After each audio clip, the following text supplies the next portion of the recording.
Hello and welcome to Stasis Pod, the Transformers Rescue Bots Academy podcast. I'm Rob. I'm Jen. And I'm David. I've returned from Toronto, and next year I will abduct my co-hosts so they get there, finally, to TFCon, maybe. Find me a cat sitter. But, yeah, I'm planning to. Fingers crossed. There won't be a World Cup going on this Cats time. can handle each other for like 4 days. Yeah. The World Cup really didn't interfere that much with the convention? I guess were mostly done, I think, by then. Yeah, it was basically done. There was signs that it happened, and there were more foreigners than I would expect wandering around the city, but other than that, Like, I heard Italian and French accents. Well, okay, French accents make sense, but, like, the Italian and Spanish, there was just more of that. Especially at the aquarium. All right, and today we are once again journeying into the confines of Rescue Bots Academy for our crash course, episode by episode. Yay! And first off today, the 29th episode of Season 2, the 81st episode overall, How to Train Your Scraplet. Yay! Wait, has anyone seen How to Train Your Dragon? I mean, For the like, joke to work? The first one, probably in the theater. Not recently. Did I see the first one? I think I've seen part of the first one. I was like, it exists. Also, I apologize if my mic is picking up the sound of cat toys in the background. But that's what that is. Mary Shelley has a ball and a track that she is very excited by right this moment.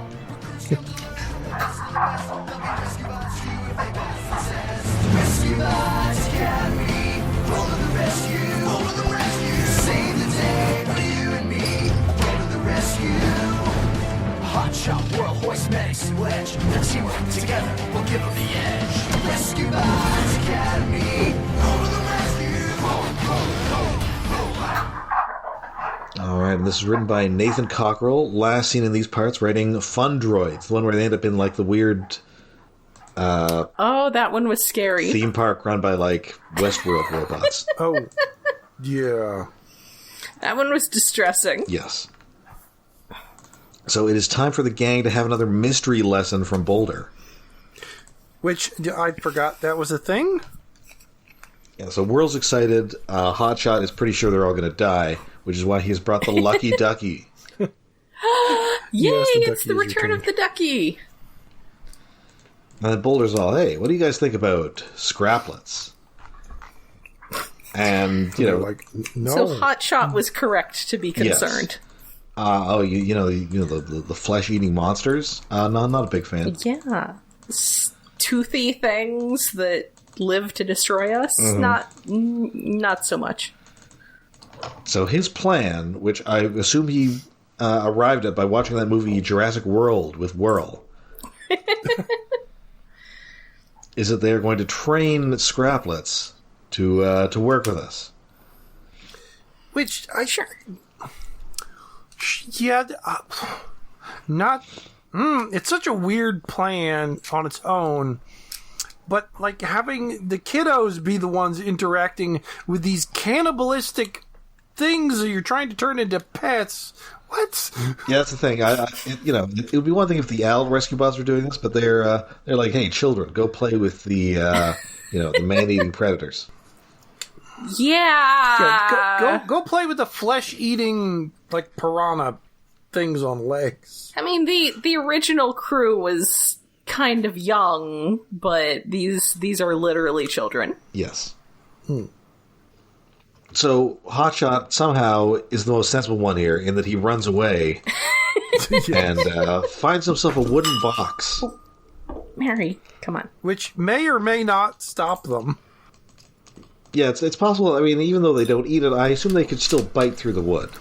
Yeah. I guess that depends on how motivated they're feeling. Yes. Maybe it's like lead and they can't sense him through the wood.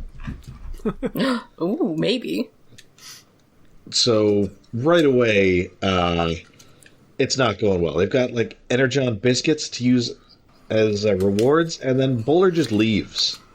Yeah, at least they are in like force field cage things, and they're trying to teach them basic like tricks you'd teach a pet.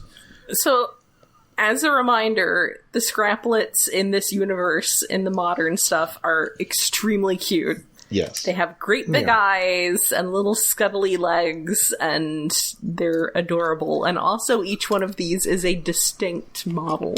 Yeah, they're distinct color, and so each one of these has a distinct appearance. Yeah, but they're still like their basic shape is descended from the Mechanibal's bloodline looking. Yes, it's like they're but adorable. They're an untrustworthy shape.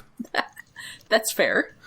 And they get names. Yes. Yeah, like Giggles, Squeaker, Boing Boing, Chomp Chomp in the Claw, or some. I don't know. I only sort of half paid attention to the names. It's Snappy, Giggles, Basher, Squeaker, and then Hotshot doesn't name his. Aw, Hotshot. The one that just keeps bouncing up and down, so that one I called Boing Boing.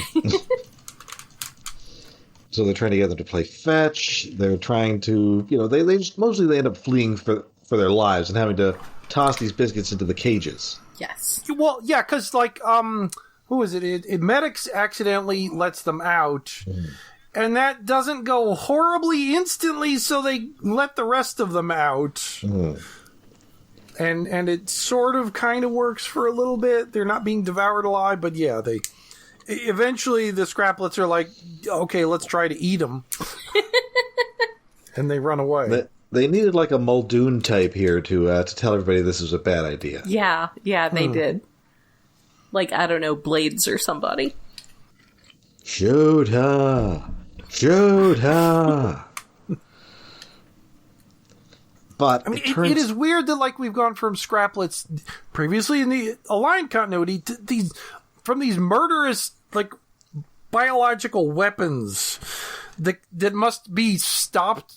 It's hard to kill them, but you can stop them by freezing them or whatever. Yes. To now we're turning them into household pets. I mean, they're still terrifying. Like, it does feel like a very Transformers... Yeah, they're still terrifying. It's just weird they've gone from, like, pure horror to comedy sidekick thing. They're critters. They've gone from, like, Jaws to critters. Yes. They probably can do that thing where they, like, roll up into a giant ball. Mm-hmm. Oh, yeah. Yeah, honestly, that's kind of a thing I expected, like, previous Scraplets episodes would go more into, like, critters territory. I do appreciate that... I think only the first Prime episode really did that. I do appreciate that Medix is the one who is first to be like, yeah, let's do this. I'm sure this will work, because as we have learned, Medix is willing to just, like, adopt small creatures that he should probably not be touching. Yes. He's done it with a bat, and what else has he tried to convert to pet mode? There was something else. Anyway, and it is Medix who discovers that it is possible to tame these savage beasts, because he steps on the duck and finds out that they can be controlled or at least commanded via squeaking. Yay, you have to speak their language. And then they communicate in high-pitched duck squeaks. Sure. Meanwhile, it is time to go from low peril to extremely high peril, because somebody, for some reason, has put Sludge and Snarl in charge of, like, an extremely volatile power plant, Cybertron, and it's about to explode. It might help to have thumbs doing all this. Yeah, because we've never seen them transform. Presumably they might have alt modes. This is going to be some... Maybe. And they must, but I don't know that we ever see them do so. No. This is going to be Chernobyl here. This is... Why did they do this? It is entertaining, like, how comedically bad they are at this. Why are they even on Cybertron? They weren't previously. Yeah, they were there. They're assigned to watch a thing, and then they call the rescue... Kiddos, could you help us put out this emergency we've acquired? We know some children It'll be educational. Good emergencies. Just transform. Use your thumbs. It's a real Homer Simpson situation. It is. It really is. It is a great setup that the Dinobots just call for help. They try to make it educational. It's like, oh, we done fucked up. Who can we call? And then Hoist is sort of trying to tell him how to fix it, and then it doesn't work. Yeah. But the good, there's a vent that that unfortunately have not been described. They've not been designed with John McClane in mind, and so they can't get through them. Yeah. But it turns out these Scraplets are. So, good thing that Medix has rigged up a ductophone. He's got a megaphone. It's got ducks on it. So he's able to use this. When the kiddos arrive, they're all of them, except for Hoist, in their new alt modes. Of course. You gotta try them out. Gotta get practice. Yeah. I'd say they gotta sell those toys, but I'm not sure they actually made those toys. Man. Yeah, sell those toys that mostly don't exist. It's so weird when that happens. Like the entire one or two of them 2019 Micronauts show. Well, Hotshots exists, and I think one other one did. Just when stuff happens to sell toys that don't actually exist. It's weird. It's liminal space kind of stuff. Yes. I don't like it. Makes me uncomfortable. I like that Sludge and Snarl have the exchange where they're like, well, it's been nice knowing you, Snarl. Yeah, it probably has. Yeah. that was... They're good for comedy. They're very... Yes. Like old sitcom. Yes. They're not good for running a power plant, but they're good for comedy. So the Scraplets are able to save the day here.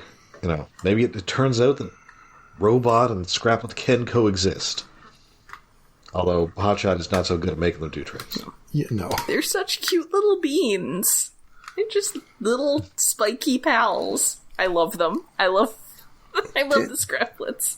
They're kind of adorable. They're just still frightening. They do seem like what you would call in the cat rescue community a bunch of spicy beans. Yes! They're spicy little beans. Yes. They're all bitey. I bet they hiss at you if you try to pet them. Oh. And that now brings us to episode 2 in our double bill, Helicopter Heroes. Much better than Helicopter Parents. Maybe. This is the 30th episode of the season, the 82nd episode overall, written by Danny Stack. Last seen in these parts, writing 5 little rescue bots. Okay. The one in which they're disappearing mysteriously. Yay! Disappearing. So this one we are really dealing with those new alt modes. Yes. Well, one new alt mode mostly. One new alt. We're really selling one toy in particular, which we're not sure was even made. Yeah, I don't think How? Who tells them to do this and then doesn't follow through on their end of it? I mean, I guess, again, whoever greenlit an entire, certainly multi-million dollars Micronauts series and threw it in a closet somewhere. We'll go back to that at some point again.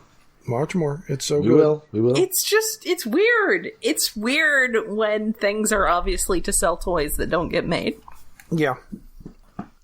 So we are in the danger room. Tough Luck Chuck is about to plummet to his death whilst washing some windows. Oh no! So normally this is where Whirl would rescue him, but it turns out that there's now another flyer on the team, and not just Hotshot when he remembers that he can fly. I don't know if you'd want him using that mode to try to rescue somebody on the side of a building. Yeah, he lacks precision. So Medix, also now a helicopter, and indeed, Whirl does not, her rescue attempt fails here. He ends up seemingly falling to his death, but it's now Medix who is able to save him by trying a different tack. Well, they're kind of like almost accidentally, because he's circling around the building the other way, and it just happens to be low enough to catch him. So now Whirl is she's just sad. She's depressed. She's no longer the only helicopter, and she thinks that Medix is better at being a helicopter than she is. Even though he's definitely not. No. You gave these little kiddo robots depression. What the hell? You took perfectly good child robots and gave them anxiety. Yeah. And she's convinced that, Whirl thinks that he's the best and he doesn't like her anymore. Hey, now we've got to get to a fire. It is in Crooks Canyon. Which feels like a real place name more than we usually get. But I couldn't find a real Crooks Canyon. Okay. I didn't even bother looking. It just, like, it feels like somewhere in the Midwest has got to have a place called Crooks Canyon. Mm. Or maybe an old Western has that. Yes. So Whirl is going to, she'll assess the situation from the air. But Medix is chosen by Blades instead, so this was more sensory to a spiral. Yeah, she gets benched and she's sad. It's weird to see, like, a depressive episode of a little robot in this show. I mean... Well, especially the one who's usually the cheery one. Yeah. It's... But, like, obviously Medix needs the practice, is why he's getting to do this stuff. Like, it's obviously not because he's better, it's because she is better and he needs the practice, but... Yes. It's just, nobody explained that to her. Poor baby kid, having insecurity. Not doing the obvious thing. It's like, Medix needs more training, so Whirl, you get to help him from the sidelines. Transformers is just taking a perfectly good helicopter and giving it anxiety. I mean, typically, as Jen's watching Lower Decks recently, she's the attendee of the group. Yes, that is accurate. Is there a Transformer helicopter that does not have anxiety? Blades? Blades, like, Protectbot is mostly, like, too busy murdering people to have anxiety. Yeah, he's pretty fighty. He's a little too dumb, but aside from him... I don't know that Alpha Bravo is ever noted as particularly anxious. No, Alpha Bravo has issues because he's a replacement. Well, okay, so yeah, there's that insecurity. Like, he can lose his job at any minute. How about Springer? Yeah, he's... Okay, maybe not Springer. Yeah, he's full of bravado, which could be fake bravado, but... The UK comic did sometimes give him anxiety. But that was, because, like, his leader got murdered and brought back as a zombie and that kind of stuff. It does seem like... Because this episode had me thinking that being a helicopter does seem like an advanced level alt mode. Yeah. Because helicopters are not easy to fly, and it isn't, like, because of physics.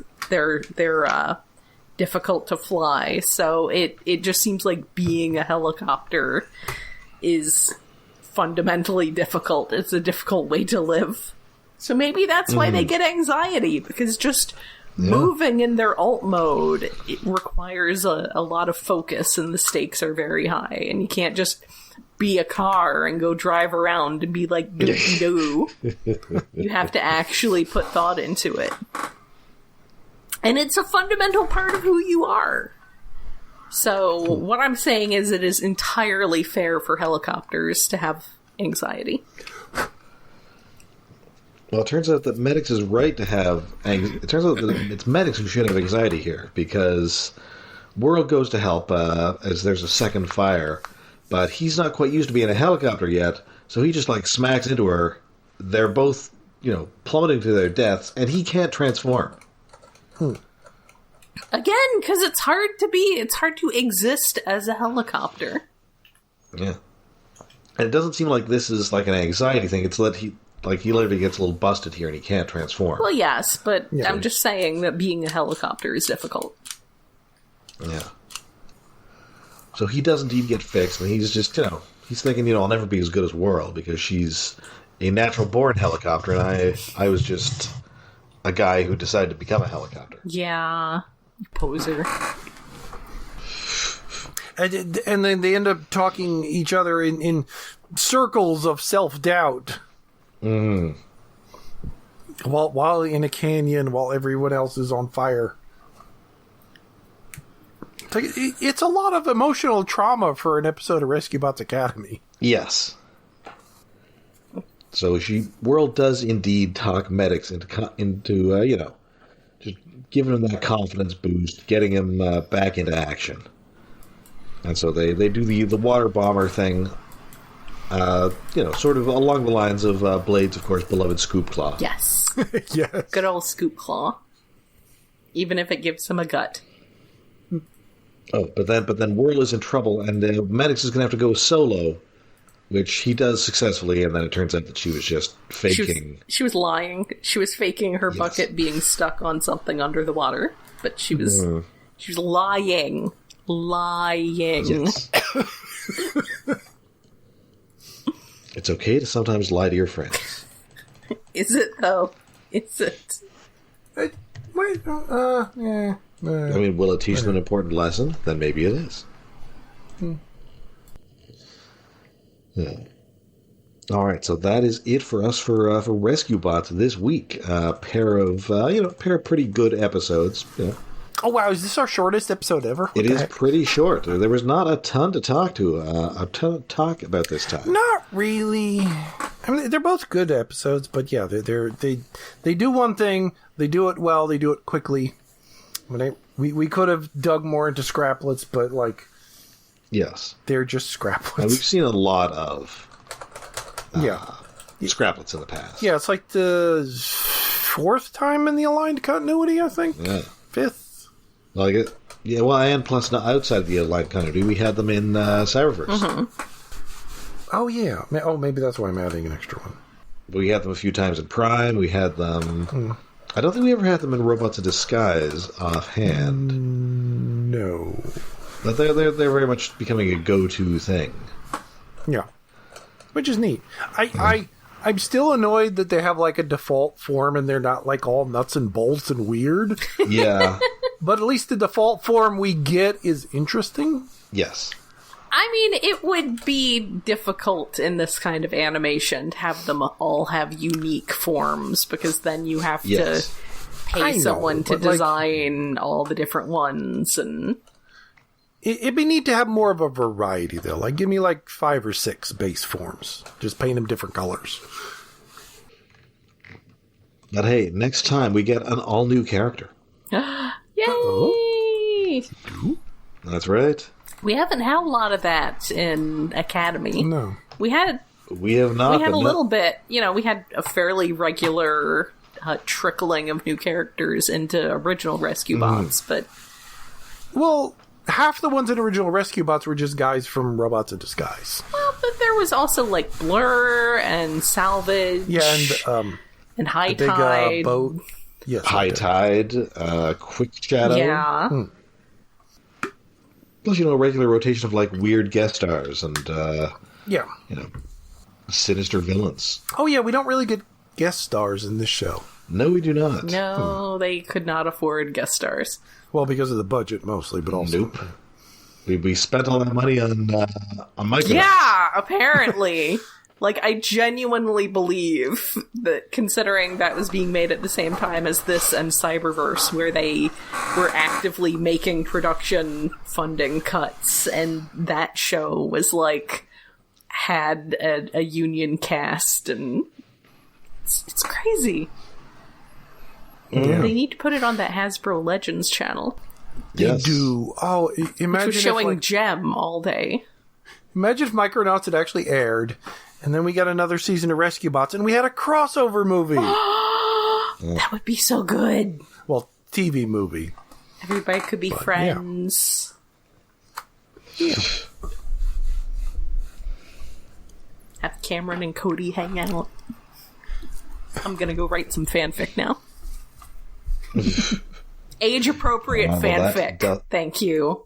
Well, yes, age appropriate, of course. Everybody's a minor here. Minors. That should do it for us for this week. We'll be back next week with more exciting Rescue Bots action. And until then, you can find us all over the internet. We are on Mastodon, we are on Blue Sky, and we have a Patreon. Yes, we are on patreon.com/IaconUnderground, where we do monthly episodes for subscribers to help with our hosting expenses. That is, again, patreon.com/IaconUnderground. For the month of July, because it hasn't happened yet, but we're eagerly awaiting a new Spider-Man movie. So we went all the way back to the 60s to watch a couple half-episodes. I guess it was one full episode of... One full episode. Yes, one full episode of the old 60s Spider-Man cartoon. which was Wallop and web snap. which was wild. That was some wild stuff. Yes. So please join me and the boys. Yes. As we stand there and point at each other. Yes. We did watch 2 big meme episodes, so that was... Yes, which just happened to be in the same episode. It's crazy. Yeah. It's amazing. Well, I would just assume like somebody saw like that episode in isolation and was like, oh, this is funny, and created the memes. It's like how for years Alt Toys Transformers memes were entirely based on the fact that I had that one episode of Headmasters on VHS. Like maybe somebody like on a Twitch stream watched that episode and everybody thought it was the best thing ever, and the meme sort of spread from there. That was, of course, life could be sacrificed for peace on Earth. Which you can go see on YouTube. It's terrible. It's so dumb. Of course it is. I have read all of Generation Mechs now, and I think it's very important to have a record of how serious and important Victory was to the Western fandom. Because everyone involved in all the fanzines and everything thought Victory was just the most hardcore badass thing. And it is not. It is very silly. Yeah. But Spider-Man, I'm sure I mentioned on here at some point that my local theater had a fire back in January. But they are open up now, and they have confirmed that they will be showing Spider-Man. Possibly they're going to do some sort of tie-in thing with the comic shop down the street. So that's I'm looking forward to getting back to there, because they opened back up with Toy Story 5 and The Devil Wears Prada 2, which were not things I was dying to go see. So, but I'm looking forward to getting back to that theater and seeing what they've done with the place after, it wasn't like it didn't burn down, but it did enough damage that it took about 6 months to get everything back where it was. So yeah, I am looking forward to that. So go to our Patreon. As little as $1 a month, you get access to our monthly special episodes. It's patreon.com/IaconUnderground. All right. So until next time, we meet a new rescue bot for the first time in a long time. I'm Rob. I'm Jen.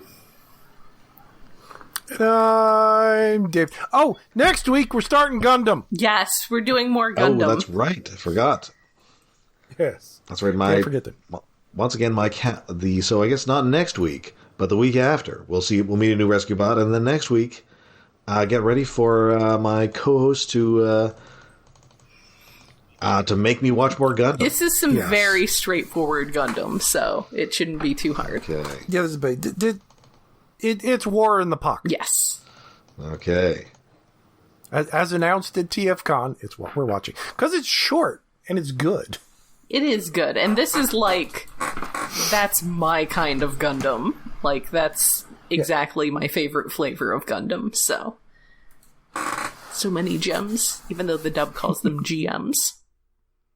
Well, that's technically what they are. They're general mechanic. Wait, what is the general manufacturer? I forget what the GM actually stands for. Anyway. It's something like that. Goodbye. Good night. Gundam next week. Gundam.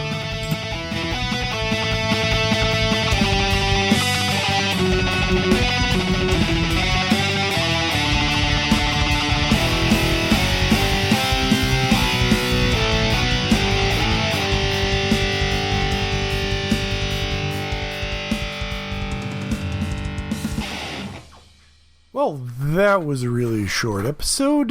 So as a bonus filler, here is a clip from the TFCon Toronto podcaster panel, which was the last panel of the show, featuring me and many other people. You will have a link to the video on YouTube so you can watch the rest of it. But here's a chunk with me in bright green, if you look at the video, and other friends from other podcasts. That just check out the video. There's too many to name. Bye. Yeah. So, any big toy finds that we got this year? I got so many deals. Like, this was the year of getting deals on things. I got like a Commander Optimus, 86 Commander Optimus for like $110 because it was loose. I got a $20 DevCon. I got a $20 Devastation Optimus. I got a $30 animated Ratchet. I have this big pile of stuff, and I can say it's all discounted. Amazing. There's been a running joke for the past 5 years, and I was able to finally break it. What I mean by that, I was finally able to get my Unicron, which has been my unicorn, right? So I was able to get it this year. So now that running joke is done officially. Thank you very much. Over to you. Was it the one that was like up on a shelf? If you go in the dealer room, turn left. There was. I saw one like sitting in its box. I know. No. It was actually against. Once you walk in, it's the Cybertronian. Is this Cyber? No, the Armada. What's it called? Figure Unicron. Yeah. Oh, it was the Armada Unicron. It's not the HasLab. Okay. Not the HasLab one. I can't. I can't afford that. Where are you traveling to after? Yeah. Decades ago, he missed out on a chance to get one cheap at a store, and we've been hearing about it ever since. So now he has no reason to talk about it anymore. Nice. Well, I finally put an end to that. Hell yeah.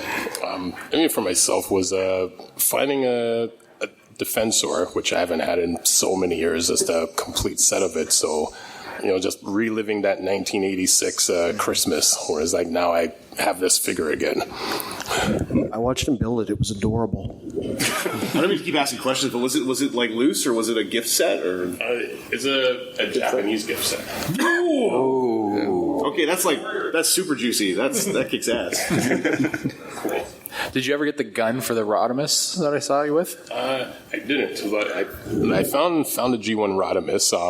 But he's missing the gun, and I think the blast shields. The blast shields. But I mean, I don't think I had the blast shields 40 years ago, so I'm okay with not having them right Nobody now. really needs them. Yeah. That's the trouble. Yeah. That's the trouble spot. Yeah. Right on. I mean, like I said, I was stuck most of the weekend, so I didn't do much, but I did get out during Friday night, and I found a G1 squeeze play that I'd been missing from my G1 collection, so I picked that up at a parts party. And then today I went out and got just Fireman, I guess they're calling him, the exclusive, so I picked that up. But other than that, I really didn't. I bought a piece of exclusive or original art from Alex, part of his one of the original pieces out of his Hot Motor Oil book. So I bought an original out of that. So if you have the book, it's the Metroplex picture. I bought that. That's a unique sound for the crowd to make. There's a lot of horny people in the room. It's all good. I saw the GoBots one next to the Unicron picture, the one with Pathfinder. I'm like, hey. Yeah. There you go. Yeah, it's a cool picture, so I thought it was hilarious, so I bought it. Anyway, but yeah, no, I didn't buy a lot this weekend, and that was kind of by design. Yeah. I actually did a lot of what you did because I don't like Canadian MSRP anymore. So I didn't even get like good deals. I just haggled lots of things to $5 off because it meant that they were no tax under MSRP. It feels like an accomplishment. Now that feels like an accomplishment. Like 2 deluxes, one's $35, one's $30 in box. I'm like, hey, will you do $60 for both? They're like, yes. I'm like, yes. I got like, what was it? A Voyager for $40, and I'm like, yeah. That's yeah, because now they're like $50 in tax, right? But aside from that, the other main scores were the Funbee 3D printed Signal Lancer. That had been something I missed since like last year. And I'm very excited about that one. I did some Ultraman card game trading in the TCG room with a friend of mine. So just lots of little things. I was able to hit up Artist Alley. I actually got a Tarn bracelet for free. So I feel very cool about that. Lost Light loot, shout out. But that's about the gist of it for me. Yeah, my big get for myself was I had to look it up because it's always the fun names, the Iron Factory War Giant Catastrophe set of 5, so the Ruination color combiner. Yeah, that guy.